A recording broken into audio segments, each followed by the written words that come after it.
Originally, when I came to this conference, when I was invited to the conference, I was invited to speak on the issue of meta-ethics more broadly. And it was only after that that I emailed Amir and asked if I would be able to talk about veganism instead. And he messaged back and said, you know, I'm not so sure. Veganism is quite an explosive topic over here. I said, it's explosive everywhere, and that's the point. And there's a reason it's so explosive and why so many people are hesitant to talk about it, and that's because it's what I would characterize as a moral emergency. Not only that, but I think it's the greatest moral emergency that we're currently facing. The issue of animal exploitation, I mean. Now, how dare I say this? There are so many things going on in the world, so many things going wrong in the world. How could I possibly say that the exploitation of non-human animals is more important than those? Well, the reason it's an emergency is because, yes, there are many things going wrong in the world right now. Human trafficking, to take one example. But go out onto the street and ask 100 people what they think about the issue of human trafficking. How many of them would tell you that it's not a moral abomination, and how many of them would even try to justify it to you? I submit that you get 0 people doing that, but go and ask some people on the street what they think of the exploitation of non-human animals, and you won't get the same kind of consensus. The crux of the point that I want to convince you of today, or help to elucidate, perhaps if you already believe, is that non-human animals are members of our moral community and deserve to be treated as such, whether we like it or not. Now, I need to begin by covering some misconceptions about what it means to refuse to partake in the exploitation of animals. And by that, I mean us as vegans. We don't eat them, we don't use them for entertainment, and we don't purchase clothing that comes from their products. Does this mean, for example, that we think that animals are worth the same as human beings? It's a pretty bold claim if we do, but fortunately it's not one we have to make. Instead, we think that these animals and their suffering is not worth what it is that we're exploiting them for. You don't have to think that a pig has the same value as a human being in order to be against killing that pig because they taste nice. You just have to think that that pig's life and its suffering is not worth as much as the human taste buds. That's the distinction that we need to be making. Also, it's not the case that being a vegan totally eliminates being responsible for the death of animals. When we grow crops in order to feed the diet that someone like myself would eat, we need to destroy habitats, we need to destroy wildlife in order to grow the crops. That's part of farming. What we're trying to eliminate is unnecessary suffering and cruelty. And as far as factory farming is concerned, it may as well be the definition of cruelty if you needed to explain what it meant to somebody who had no conception of the concept. Now, I don't make an argument from base moral principles. I don't give you a meta-ethical foundation and build up from that and tell you why you should care about animals. Instead, I make an argument from consistency. I take things that I think you would already believe and just see if the logic that you use to justify those beliefs also applies to non-human animals. I would submit that most people in this room already care about animals. Okay? I'm pretty sure you'd wince if I took a dog on stage, turned it upside down and split its throat, and watched it bleed out and made you watch it too. You probably wouldn't be all too comfortable. A pig is just as intelligent and just as aware as a dog is. All our evidence suggests that this is the case.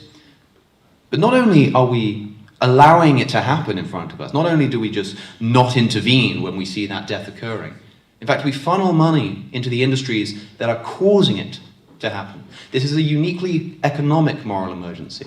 Racism doesn't go away when you stop paying for it. But the exploitation of animals for food and entertainment and clothing disappears the moment that we stop paying for it to continue. I'd like to start as Peter Singer starts in his seminal Animal Liberation, which if you haven't read, I think should be mandatory reading for anybody who wants to take themselves seriously as an ethical human being.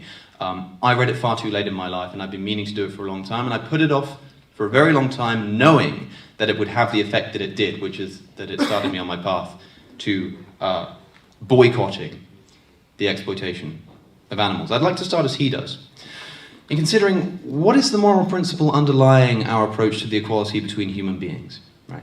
We think about equal rights and human rights, and we apply them consistently across human beings. And the reason that we have a conception of human rights is because we recognize that somebody's moral value should not be dependent on morally irrelevant concepts like race and gender and sexuality and religion. So what is it that gives us that? Is our equal treatment of human beings due to an equality within the human beings? Well, of course not. Human beings aren't equal, they're not the same. We all have different skin colours and cultures and proportions and eye shapes and all sorts of things, right? But to be anti-racist isn't to deny that these differences exist. To be anti-racist is to say that we recognise these differences, but we recognise that they're not morally relevant differences. We don't have to deny that a pig or a cow is totally different from a human being in many, many important ways. But in every way that these animals do resemble us, in their ability to feel pain, in their care for their children, in their sociability, these are the morally relevant characteristics which we use to ascribe moral value to human beings too. Just as the anti-racist recognizes the difference between the races but says that it doesn't make any moral difference to the way that we should consider them in our ethical framework, so does the refusal to exploit animals entail recognizing the differences that we share with these animals, but only taking them into account when they're actually morally relevant. On race, for example, we recognize that it's not a difference in traits that gives these people of different races the same ethical consideration. Thomas Jefferson, who of course is the man who first tried to get an abolition of slavery enshrined into the Declaration of Independence in its first draft, once responded to a man who'd written a book around the time in the 18th century about the intellectual and artistic achievements of black people. Right? There was a book written to combat racism, which said, look at the achievements and the contributions that these people have made. And Jefferson responded as follows, and I'll quote, "Be assured that no person living wishes more sincerely than I do to see a complete refutation of the doubts that I myself have entertained and expressed on the grade of understanding allotted to them by nature." Right? Nobody more than Thomas Jefferson wanted to see it proved that these intellectual achievements could be made by black people. But this is what he says next. But whatever be their degree of talent is no measure of their rights.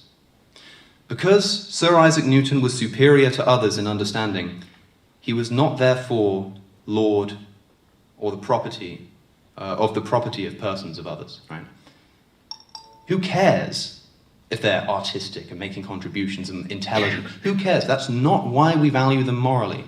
And in fact, if it were, then we'd have a pretty repugnant conclusion. Okay?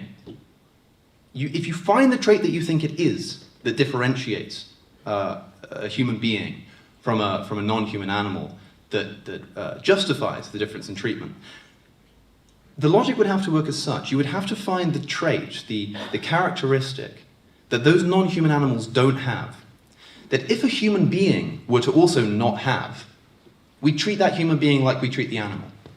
So let's say that the reason why we justify torturing pigs is because they don't have a similar sense of self-awareness that we do. Okay, if that's your reason, then let's apply it consistently. Take a human being and take away their self-awareness, but they can still feel pain. Take a severely disabled child who just doesn't have the self-awareness or has the same level of self-awareness as a pig. Are you okay with torturing them? I would submit not. I mean, maybe you do. But whichever you choose, you're either left with this repugnant conclusion that we should carelessly torture the disabled or the elderly or the most vulnerable of our society, or if you go the other way, you're left with the inconvenient conclusion that animal exploitation has to end now as a matter of principle, just as racism does, just as sexism does, just as ableism does, too. You don't need to see them as equal. That's the point that I'm trying to first get across to you. It's not about pigs versus humans, it's about pigs versus human taste buds. And no serious moral analysis can really think that those are even comparable. And not only this, also, the scientific community is clear. The contribution to global warming by the animal agricultural industry far exceeds our transportation industries put together. Fully one half of the 79,000 tons of ocean plastic in the Great Pacific Garbage Patch is made up of fishing nets.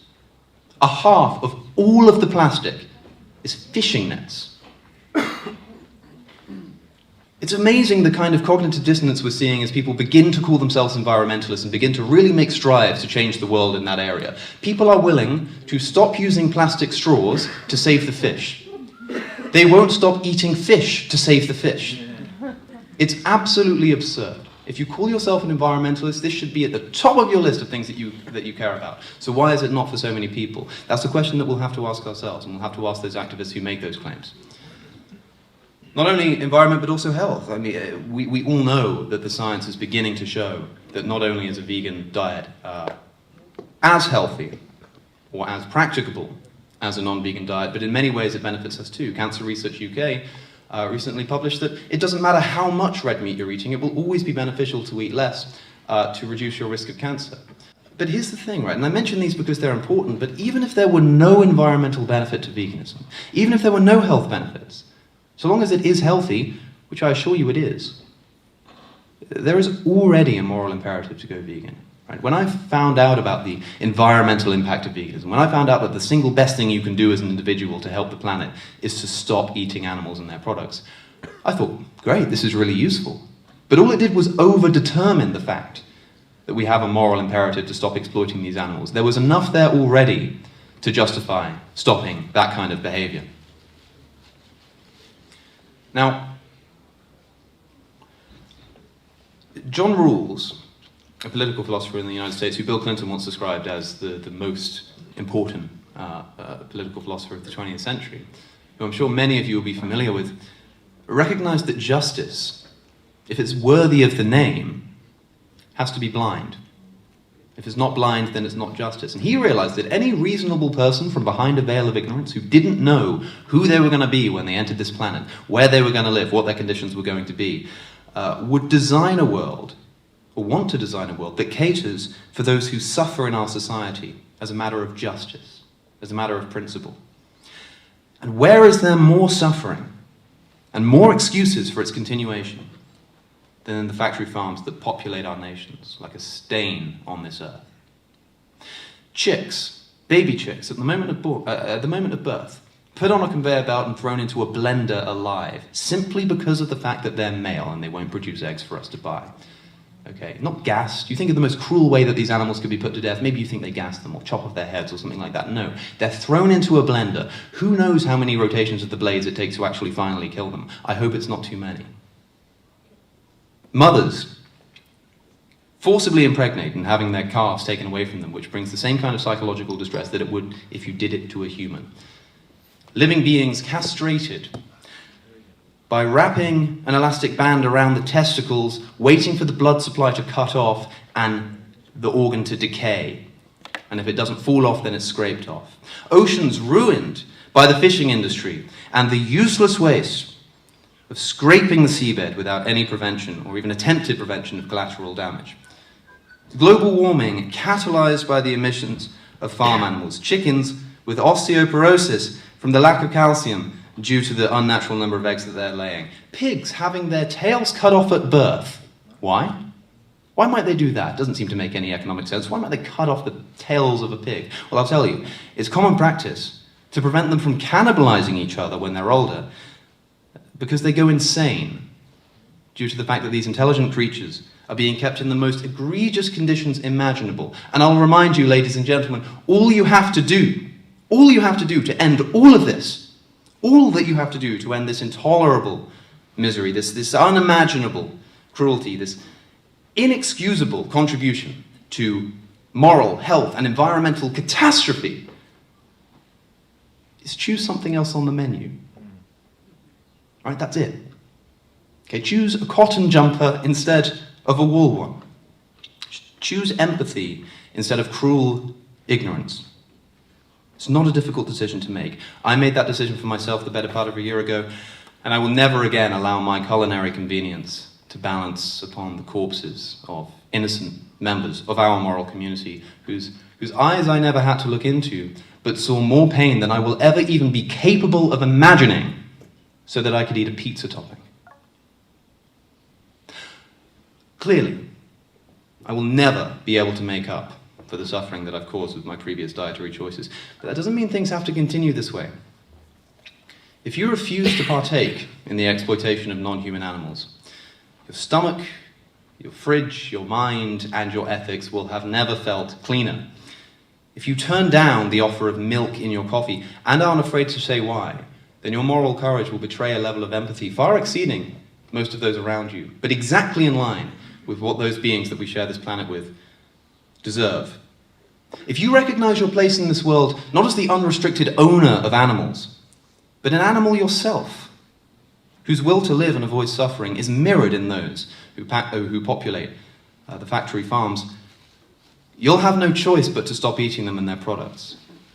Not because you begrudgingly feel that you have to in order to accord with your rational moral system, but because if you spend even a moment thinking about this seriously, you'll want to, and you'll be a better person for it. As Darwin movingly observes at the end of The Origin of Species, there is grandeur in this view of life, recognizing our position in the animal kingdom and where and how that should prescribe us to treat other animals too. Don't consider it a problematic hurdle and a struggle to overcome, but the opportunity to be part of the greatest social justice movement that the world has ever known. As Peter Singer asks, when history looks back, do you want to be counted among the oppressors or among the liberators? You've got to make that choice. I speak a lot about justice and liberty and things like this, and I used to say in my videos and in my talks, for instance, that I oppose the oppression of ethnic and sexual minorities, of women, of atheists and political dissidents. Right? Not anymore. Now I just oppose oppression in all its forms. I oppose exploitation, not of particular groups or races or species at the expense of others. No, I just simply oppose exploitation wherever it occurs. And I think that we should all be doing the same thing. Ask yourself a question. If these animals that we kept in factory farms, that we keep in factory farms, could talk, do you think you'd go vegan? I'm sure, ladies and gentlemen, they could talk you into it. Seems reasonable to suggest, but here's the catch. They do talk. Right? Not in the language of English, like me, but in the language of terror. Okay, I don't need to play you the audio from factory farms. You already know how visceral the screams of these animals are. And as our previous speaker pointed out when talking about low frequencies, even if you can't hear them yourself, it doesn't mean that we shouldn't be able to feel them. And you should feel them when you know that that's what's going on. The way that these beings express their intangible suffering is necessarily undignified, but it betrays within them a level of dignity, the kind of dignity that's deserving of our moral consideration as a baseline of our ethical conduct, not some unrealistic logical extension of it. Again, as our last speaker said, extraordinary claims require extraordinary evidence, and I think we can all agree that this is accurate, but I can offer another corollary to that point, which is that extraordinary harm and mistreatment requires extraordinary justification. And we don't even have measly evidence, not even a shred of it, even for the most basic mistreatment of animals that we currently partake in. Okay, if you pride yourself on rationalism, pride yourself on refusing to leave out any sentient creature from your rational moral code. This is not difficult ethical philosophy. Does it get more basic in the consideration of our ethical conduct than to suggest that perhaps it's not a good idea to cause unnecessary suffering where it can be avoided, especially when the justification for this suffering is as trivial as sensory pleasure? Would we allow a sadist or a rapist or a domestic abuser to justify their disregard of the suffering of others because of their own sensory pleasure? Does it get more elementary than to oppose the torture of innocent creatures? The torture of innocent creatures. We don't justify torture. We don't justify the torture of our enemies, even when we have a good reason to do it. How can we possibly justify the torture of innocent creatures for no other reason than our own moral weakness? And you know what happens when I try to talk to people about this and I try to show them the footage, which I haven't even bothered to show you today, and I don't think I need to because we all know what's going on in these factory farms. And when I show people numbers like these that are going on behind me, I daren't even look at where they're at this point. They say, don't show me that. It will upset me. Well, so it should. I'm sorry. People claim that I'm proselytizing. They say, you're the kind of guy that hates proselytizing. You're always telling these religious people off for going around and preaching and proselytizing. No, I've never had a problem with proselytizing. My problem with the religious isn't that they're proselytizing. My problem is that they're wrong. If they were right, if I thought you were going to hell, then of course I would be doing everything that I possibly could to stop you from being destined in that direction. And so you can ask all you like, how dare I force my views on you? Well, it's a good question, but how about this? I'll cut you a deal, okay? I'll stop shoving these inconvenient, let's say, moral considerations down your throat when you stop shoving the tortured corpses of the innocent down the same hole. Right? I'll stop caging you into difficult conversations when you stop paying for people to cage innocent beings into factory farms. I will stop preaching, in other words, ladies and gentlemen, about the torture of animals when the torture ceases to exist. I'm sorry if you don't like it, I truly am, but you're really going to have to get used to it, okay? I won't stop making people aware of what's going on, and I won't pretend like your convenience is a legitimate excuse for this moral crisis. I will ruin the party every time, until I have to stop. Either because I'm dead or incapacitated, or because this party is finally over. And if this party of inhumanity and moral abhorrence is still going on when I leave this planet, then I'll feel like I've done it a disservice. As if I haven't already done it enough of a disservice by spending 20 years of my life here, contributing to the most ethically obvious moral atrocity currently in operation. In many ways, it's my shame and embarrassment from that time of my life that motivates me to deliver addresses like these. It's like looking for some kind of way that I can justify forgiving myself, because God knows that if those animals that I was responsible for torturing and killing had the opportunity, they sure as hell wouldn't forgive me, and I wouldn't blame them. But I don't blame you either. Okay, let me be clear about this. If you do contribute to this unnecessary industry, then I hate what you're doing. But I don't hate you. And I promise I'm not just saying that because I'm sure I'll probably have to sit at a dinner table with some of you after this. It's nothing to do with that. In fact, I think highly enough of you to suggest that you can do better. All right? You have the capacity to reach the moral standard that your intelligence prescribes. You have the potential here to be a moral example, every one of whom makes it slightly easier for the next person to follow in their footsteps.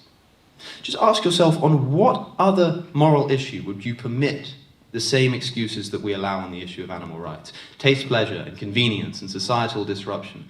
On what other issues would we allow these kinds of responses to even be taken seriously? This isn't some kind of philosophical fancy or fun exercise in argumentation. This is the single greatest moral emergency of our time. Rid yourself of the superstition of human exceptionalism, of the myth of justified torture. Future generations will define you morally by which side of this issue you were on. Our current disregard for even being willing to consider the interests of non-human animals makes a mockery of any person who claims to be a lover of animals and any religion which claims to be their stewards. Looking at these numbers, the sheer numbers involved, it shouldn't take this many animals dying to make you take it seriously. But hopefully it will awaken some kind of empathetic faculty within those who haven't had it awakened already. These animals, these chicks and pigs and cows and fish, old and young, male and female, these animals are dying and suffering now, right now, as we speak, in this auditorium. And for what? Because they taste nice. Yeah, well, look, I mean, have that on your conscience. I certainly wouldn't want it on mine. Thank you for listening. I'm happy to take any questions.